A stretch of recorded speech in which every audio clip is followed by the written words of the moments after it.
तर मित्रांनो, आजचा आपला ब्लॉग असणार आहे कळसुबाई ट्रेक. तर चला पाहूयात. तर कसं आज आपण जाणार होतो मित्रांसोबत कळसुबाईच्या ट्रेकसाठी. तर ग्रुपसोबत जाणार होतो, जे की एक ऑर्गनायझेशन होतं, पण त्यांनी अचानक कॅन्सल केलं आणि त्यांनी सांगितलं की आपल्याला या वीकला काही जमणार नाही. मग जायचं तर होतंच.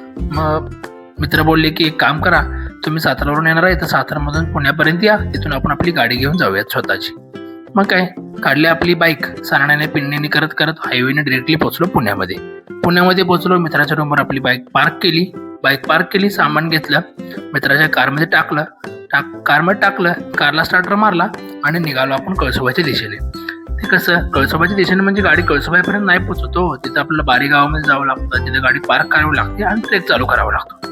मग काय, आपण पोहोचलो बारी गावामध्ये, गाडी पार्क केली आणि 3:30 वाजता आपण ट्रेकिंग सुरुवात केली. 3:30ला ट्रेकिंगला सुरुवात केली. चालत गेलो वर. ही बघा आपल्या बॅटरीची लाईट, बॅटरी घेऊन जावं बरं का, बॅटरी खूप महत्वाची आहे. मग काय, बॅटरीच्या लाईटने आपण चढायला सुरुवात केली आणि फायनली 5:30 वाजता आपण कळसुबाईच्या शिखरावरती पोहोचलो, जे की महाराष्ट्रातील सर्वात उंच शिखर आहे आणि 5,500 फूट एवढ्या उंचीवरती ते शिखर आहे आणि पूर्ण चढो जायचं.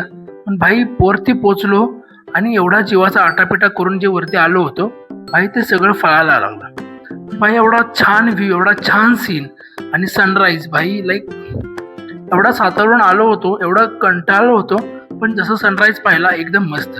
मग काय, पटपट खाली उतरलो आणि फायनली धन्यवाद करून सातारासाठी निघालो. चला मित्रांनो, भेटूया पुढच्या ब्लॉगमध्ये.